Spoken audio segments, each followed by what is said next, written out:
We back. I just need to breathe for a sec. Hi. It's good to see you. Me too. We are here.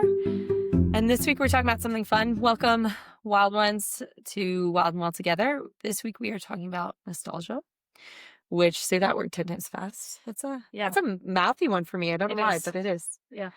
This idea, this notion of thinking of the past, bridging then and reminding us of our belonging and where we come from to then bring us into the here and now, which then hopefully gives us strength to then move forward. Before we get into the fun and the nitty gritty of nostalgia, let's, with that spin of nostalgia, unpopular opinion, the best decade of music is the 90s. Ooh. I'm gonna have to say I disagree. I think it's gotta be 80s for me. It's 80s for me. Yeah. Okay. Yeah. For me it's there's a lot of good tunes in the 80s that I just like on. I do like Michael Jackson. I like Prince. Also, I like a lot of the 80s. And that's not even like the punk side of the 80s. Like Def Leppard and stuff. Yeah. Okay. Yeah. What about the, I think of like childhood and even some of the R&B that came out of the 90s. I think about boy bands that came out of the 90s. I think about girl pop stars that came out of the 90s. And it brings me into a place where I just want to bop. I just want my shoulders just to enjoy it. Yeah. Like Hanson. I'm thinking, I'm going back to those places where I was on the radio. Sun is out, summer day. We're just playing in the backyard with the hose going. Yeah. And it's bringing me into that place. So I like it. 90s music does that for me. I would say 80s music does that for me. I did just hear the phrase Y2K the other day. Do you know what this means? Yes. I did not know what this meant. Somebody was like, yeah, Y2K. And I was like, what? Are you missing? You're too young. You were just like, wait, how old are you? Yeah, that's exactly. I appreciate you going vulnerable. A baby over here to not know Y2K. For those of you who celebrated 99 turning into 2000, welcome to Y2K. It was a big celebration for us. For those of you who are too young to remember that, we thought the world was ending, okay? And not basically, actually, Y2K is year 2000. Yes. I do want to spell that out for some of you who didn't know what it actually stood for. My husband is actively embarrassed listening to this right now. Hey, that's okay. He married a young one, and we love that. You keep us young. I love that. So you just brought us into that space. Please answer what you think. Is it the 90s? Is it the 80s? Do you like to go back to the 50s? Are you current where you're like, no, the best beats are now? Let us know. Yeah.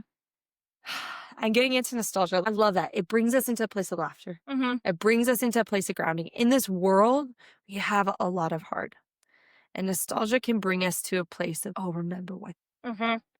The shadow side of that is if we don't come back out, there is a shadow side to not live in the past. That's called depression. Yeah. Because we can't operate in where we are now because we keep going to the past. However, nostalgia in itself is this place that takes our memories, that takes our mind back to give us that sweetness. To say, hey, remember where you've been so you can know where you're going. Yeah. Remember what you started as so you know who you're becoming. Mm-hmm. And so that is the journey with nostalgia. So I'm going to take us into that place. Okay, let's do it. Do you have a favorite memory of childhood snacks? For me, man, as an adult, we ruin things as adults because we can't let the innocence of the fun. All right, let's do this. Yes. Because I use it. My nostalgic memory, I'm so red right now. Y'all, because I had to cut the past because of what I said, not because I was naughty, but because I explained how gushers work. Because I said that was one of my favorite memories of childhood, and I couldn't say it in a way for us adults listening that was appropriate. So I'm going to go with my other favorite candy memory. For kids listening. For adults too. Plug your ears. My innocence. But my other one was Pop Rocks. That's fun too. Yeah. Same idea as Gushers. We only got them for special occasions. Yeah. And I felt like I hit the jackpot. It wasn't even expensive, but to us, it felt so expensive. Like, watch out. Mom is shelling out money. Like, we have our savings going to this because we actually get to have Pop Rocks or Fun Dip. Yeah. Pop Rocks would pop in your mouth and you felt like fireworks were going off and it was epic. Yeah. Like, I was like a dragon. It was so cool. Or then Fun Dip where it's like, I'm about to just take all this crack, mix it up and just take it all down and be amped. Yeah. I think mine is what are those called? Lunchables? Oh, bougie. Okay. Yeah. Whenever we had a Lunchable for a lunch day, I was like, I'm the cool kid out there. Today. You were the cool kid. Yeah. You got to have a lunchbox. A lunchable. Yeah, it's just like the peel back of the plastic and like all just like ready for you right there. Yes. Yeah. Okay. Did you have a favorite? It was like a swag snack. Yeah, it was. I love that. And it was like, oh, do I spread my pizza one? Or do I get to have like the little crackers with cheese? And like if mom made, which I had crackers and like a little deli meat, bologna, whatever, sandwich often or like whatnot. But if it came from a Lunchable, that was a whole nother grade. Oh, I love that. Okay, so nostalgia is so important because it can bring us into laughter. Thank you for sharing. Yes. Taking a step further, what is a fun memory? And I'll share on mine while you think because we go on the fly, y'all. What is a memory of yours with your siblings that like really comes to life that is fun or that takes you to a place of grounding and peace? For me, we used to travel to St. Louis. We're in Denver. We used to travel to St. Louis because that's where my dad's from. Okay. We have a joke now that whenever we go to my grandmother's house, it's like 75 degrees hot. It still has the panels, the wood panels down the wall. It still has the VHS. It has projectors. It like is a museum now at this point, basically. And we say consistency when we go there because we're like dying of heat. It's 75 degrees, like inside the house. No, I'm not saying outside. I'm saying like she's got the heat cranked. It might be 80. It's just hot. It is grandma. It smells like grandma. It just is. And yet it brings me into a really fun place because we used to go and we would watch movies and we would just get to play in the basement. The basement was not finished. It wasn't fancy, but we just got to be kids and we were so creative in the boredom of the fanciest thing that we had was a TV. Yeah. And had antennas coming out of it. It was, oh my gosh, what is this giant box alien? Kids would see this now. Yeah. My kids and say like, Mom, what is that? What is that refrigerator? Why does it have, right? Like they would have no idea necessarily what the TV was because it had 3 knobs. It just would turn and then you'd hook up a DVD player and all that when it became the 90s and 2000s. But we'd play in the basement. It just brings me into this place of innocence, of laughter. We would put on those shows where I'd flip my shirt, inside out, or have wigs on, or like we thought that we were at the Grand Ole Opry when we'd come up. Our parents were probably playing cards or they were chatting about politics and the life, lively things that were happening of the time. And we come up and we're like, we have a show for you with my cousins, with everyone. And they gave us the space to do that. Love it. And we put on who knows what. Yeah. And we thought that we should have won an Oscar, a Grammy, depending on what we were belting or what we were saying. So that's a fun memory for you. What about you? This is a hard one. I think that we lived on like 15 acres growing up. And so we had we were in the mountains, in the woods. And I remember early days. So growing up, I have 4 younger siblings, but one of my parents got divorced. So I have 3 siblings with my mom, my stepdad, and 1 sibling with my dad and my stepmom. But I grew up with the 3 with my mom and my stepdad. And at our home in California, we just did a lot of chasing lizards and snakes. Cool. And dang, you brave. Yeah, that was very David and Gary, like that originated from them. And I just remember growing up, not fearless, but I was like, okay, I can snatch this snake and throw it over the fence into someone else's yard, or we would do like dumb stuff where it's like, even if like a lizard would die, sometimes it'd like be there like on the road, and David and Gary would pretend like it's alive, or like I'd run over its tail with my scooter. I mean, there was just like so many things. Yes, that. And we were outside a ton, which I remember loving. And they were more like boyish activities, but I was like, this is kind of fun. Cool. Yeah. I love that. Yeah. Thank you for sharing. Yeah. One of the things that nostalgia does for us is it also cultivates the joy in our life in a natural way where we can reminisce. Yeah. And it bridges that gap. So like if your siblings were here in this moment with you, y'all would be able to joke back, right? Yeah. Like, hey, remember when Gary used to do this? Or Faith would be like, remember when he threw it at me? Or like whatever, right? Like then we start to laugh and joy and have that joy. And ultimately it leads to our why. It gives us breath into why am I the way I am? Or why do I want the things I want in life? Yeah. Or how do I find grounding and come into a place of this is me. It brings meaning. And so thank you for sharing those 2 nostalgic things. I'll keep asking questions as we go through this because I want for your own life, for my own life, in the hard and in the pain, nostalgia brings us into a place of joy. Mhm. And so it's an antidote to the hardships of life. Yeah.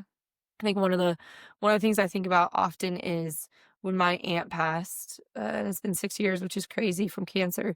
Some family matters so much, and that's why I asked, like, what's a memory with your siblings? For me, family is huge now, and it always has been. And doesn't mean it's all perfect. None of it is, because we're human, and yet we have this place of coming back together. Mm-hmm. And we come with the scars and the bruises and the joys and the shiny parts of our lives, and we come and we're there. Mm-hmm.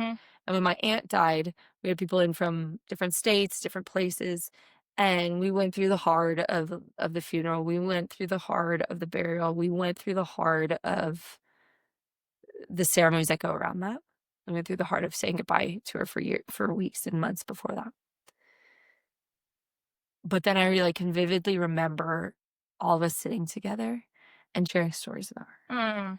And getting to speak her into life again. Mm. And that's something that's beautiful for me too. She's still one of my mom's favorite people in the world. Yeah. And so we'll get to reminisce about her on our birthdays, and when things come up, the holidays. My mom is a phenomenal baker. My mom, my aunt, my grandma would make 1,000+ cookies for family members. Wow. No joke, at Christmas time. Wow. So come on over. Hopefully I inherit that gene. I'm working on it. But it's just this idea of, like, how do we reminisce about people? Yeah. How do we find our belonging, our meaning in the world? How do we continue to keep and cultivate the stories of those that we love still with us? Because there's something about that, is even though people die and, like, into another world or whatever we may believe, they're still part of us. For sure. And we're still here. And how we got here. Yeah. And they've shaped me to be the person that I am. Totally. I came to so many events and soccer games and my college graduation, my high school graduation, right? Like, Yeah. she showed up for things like that. And so she doesn't know my kids. Mm-hmm. And yet she shaped me to be the mom that I am in ways. Yeah. And so even in the depth of that, like, nostalgia can be a really fun thing. And when we're honest with ourselves, it also pulls us into a place of vulnerability. For sure. I'm like, oh, remember that music that, like, brought me into that sweet dancing place, or like past loves that we had. Yeah. Like, that's a whole nother ball game. Yep. And so just finding that. So yeah, fast forwarding a little bit. Yeah. What is a fun memory for us to get to know you, Jen? Because we're in it for the long haul, y'all. This is not, hey, 5 episodes and then done. This is us cultivating community. This is us saying, we want you to be well. We want us to be well. We want our community to be well. And so, in the listeners getting to know you, and me getting to know you, what is a nostalgic memory from you living abroad where you remember laughing? Okay, I've got a good one. Okay, she's got a good one. Yeah, buckle up, folks. And this is representative of who I am. So when I was abroad, I really wasn't a big dancer, I will say, growing up. No. No. When I went to go visit my grandmother in Phoenix, she was a big ballroom dancer. And whenever I would go visit her, she would force me to go to, like, Fred Astaire or these, like, ballroom dance group classes. Because she's like, you're going to learn this. And I'm like, why would I learn this?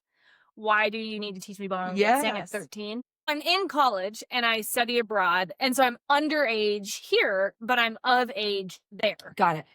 And so then that presents a whole new scene that I can now engage with. Yeah. And I had never been to a club. I had never been to, like, any sort of, like, nightlife scene. So maybe somebody's house party back home. But I remember we went to our very first weekend out in Lima. And I had 2 of my best friends from college also studying abroad with me. Oh, fun. And Latin music, I have loved for a really long time. Reggaeton, salsa, everything. And we go to this club, and it's one of these stereotypical clubs you see in Miami or Vegas. So they've got the lights, they've got the speakers, they've got everything, the bottle service. And my 2 girlfriends, it's like 1:30 probably, and it's our first weekend, so we're all a little protective of each other. Yeah. Stick together. Yeah. And they're like, Jen, all right, we gotta go. It's late, we've had our fun. And I am out. I also don't really speak Spanish at this point. I literally am out there on the dance floor and I'm just dancing and I look at them and I'm like, nunca, which is never in Spanish. And they're like, okay, we tried. They tried a couple times and I was like, nunca, you're never getting me off this dance floor. And that happened. Like, that was the first time it happened, and it probably happened multiple other times. And so we just got to a point where we're like, okay, Jen has her own safety mechanisms in place to get home after Joanne meddling into. They bailed. Yeah, They bailed. Okay. And take your dancing backside off the dance floor. That's right. They love you. Y'all, Yes, you yes. survived. You're good. No, That's like shade at them. That's, yes. You were not going. No, I was not going. I was like, Okay. you are not taking me off this dance That's floor. okay. So, anyways, that's a nostalgic story that makes me laugh from being abroad. Well, and it's amazing because I know you now as an adult. We met, 4 or 5 years ago. Yeah. And you're a Spanish speaker, fluent Spanish speaker. You love Peru and have been there many times. Mm-hmm. And you love to dance. Mm-hmm. So those are the 3 things that are like, oh my gosh, Yeah. Nuka, girl Still made like you who you are. And you do, and you bring so much life to the party. So that's awesome. Thank you for sharing that. Yeah. Shout out to your friends. Hope they're well. Yeah, they are. Well, and that's fun too, of like shared experience with other people. Mm-hmm. That's something with nostalgia is we have our own moments where we can just like guilt ourselves. Hey, Beck, I'll see where you've come, kid. If I talk to myself positively, or thinking back to sports, let's say, of, oh my gosh, I remember when I played soccer. I played many sports, but I played soccer most competitively. I remember what it was like to put in the grind. I remember what it was like to run until we barfed. I remember like some of those really intense things, which is terrible coaching. I've never done that as a coach, but like some of those things that we did. Yeah. And where I'm like, I put the grind in as an individual. Even as an individual, though, I go back to the communal space. Yeah. Of, oh, this is what made me be who I am. Yeah. And so I think about the power of community within nostalgia, of thinking through, oh, where have I been with this community? Mm-hmm. And people seeing me in my most vulnerable state, right? Like I asked you a fun story. You chose to be vulnerable, so thank you. Your girls could also share your shadow side of that story, because we all have that. So here we say, 1,000%. we all have our variations of the early 20s where we got to learn what it was like to adult for the first time. Yeah. So it was the shadow sides of learning to pay bills and learning to be responsible and having to hold down the fort in many ways, to then also, oh, what does my freedom look like too? Right. The true wild side. I said wild as in freedom and not reckless. However, we have those stories too of reckless. Yep. And we have those stories of freedom that made us who we are and created boundaries, healthy boundaries for us to say, I don't want to operate that way. Yeah.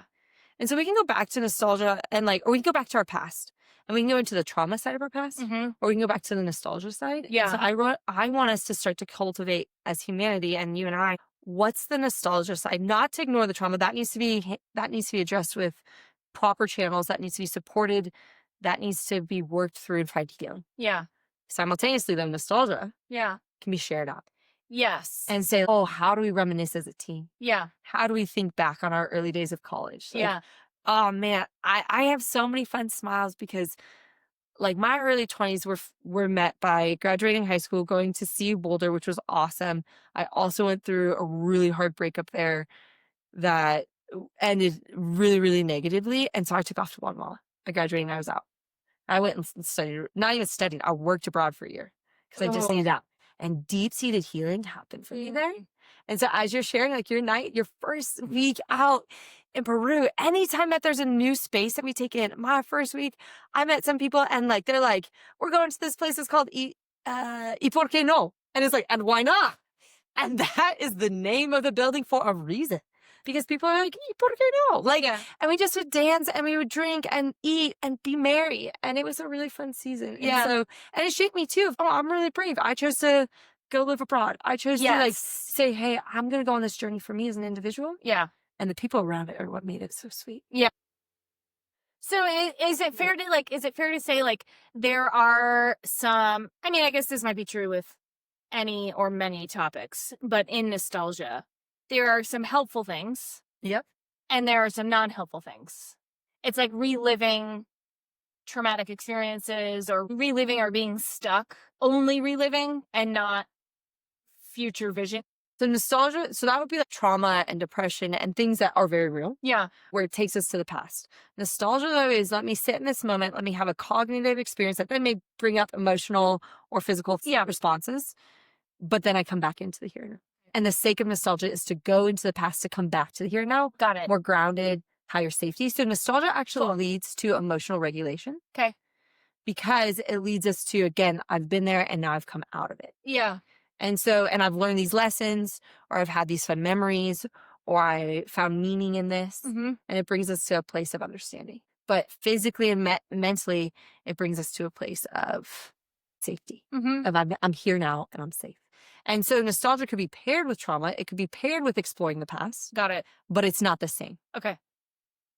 I'd love to hear other people's thoughts on that. But where I come to in my practice is that those sit separately. I also don't want to be someone that pulls out trauma from someone in a traumatic story. I want someone to say, oh, if I'm going to think of my past, I want to remember the healthy, because I can't go back and change it. Yes. So why wouldn't I remember the healthy? And Totally. if I am coming to a place of trauma, because we do have deep-seated trauma, how then do I find the healing so my brain doesn't automatically go to trauma and my brain, learns to go healing to then comfort. Mm-hmm. So then when someone asks a question, it's not that I'm brought into, oh my gosh, I don't want to go there. Stress. Yeah. But rather, oh, childhood, like it had X, Y, and Z, and let me tell you about my crazy da-da-da-da-da. Yeah. But actually, I don't have to share those stories anymore because I've done the work to find healing. Yeah. And sometimes they rear their head and they suck. And sometimes they bring me to my knees in my darkest moments late at night. But nostalgia allows me to remember my childhood also. Had a little girl who was strong. Yeah. Had a little girl who was friendly with others. Mm-hmm. I had a little girl who had scraped knees. Had a little girl who loved to dance and play and sing with her family and friends. And I also had a little girl who learned to be resilient. Mm-hmm. And so then it starts to bring that up. And my story then is of strength and not just of pain and hurt and sorrow. Yeah. And that allows me then to come back to the here and now and say, yeah, I have meaning and I have empathy because I've lived life. Okay, so then we've shared some of our stories. One of the rhythms that we have is 60 seconds to center. This idea that we can have agency within our body, that we can regulate our body within 60 seconds. Mm-hmm. So go ahead and find a comfortable seat. For those of you listening, find a comfortable position. Go ahead and close your eyes if you feel safe where you're at. And this is called memory snapshot. I want you to picture a moment when you felt safe, joyful, or free. I want you to notice the colors, the smells, the sounds. Take one deep breath and silently say, that part of me still exists. Again, feeling safe, joyful, or free. Notice the colors, the smells, the sounds. Take another deep breath and silently say, that part of me still exists. You can come back to where you're at now, taking your breaths. This is something that activates positive existence within us, or anchors us, and it reminds me that we can do what we've done before, knowing that we'll make it through where we are now. Mm-hmm. So another 60 seconds to center. It's called memory snapshot. And for us, what do you have regarding journal prompt for the week? So our journal prompt for today is grab a pen and paper and think about one positive memory from your past. It could be very deep or it could be more fun, like we talked about. Take one positive memory from your past and connect it with why you are who you are today. Oh, come on now. How has that memory impacted or blossomed, helped you blossom into who you are today? Thank you for that. I'm going to do that this week. All right, y'all. Be well. Have a great week. We look forward to seeing you next time. Yes. See you. Cheers.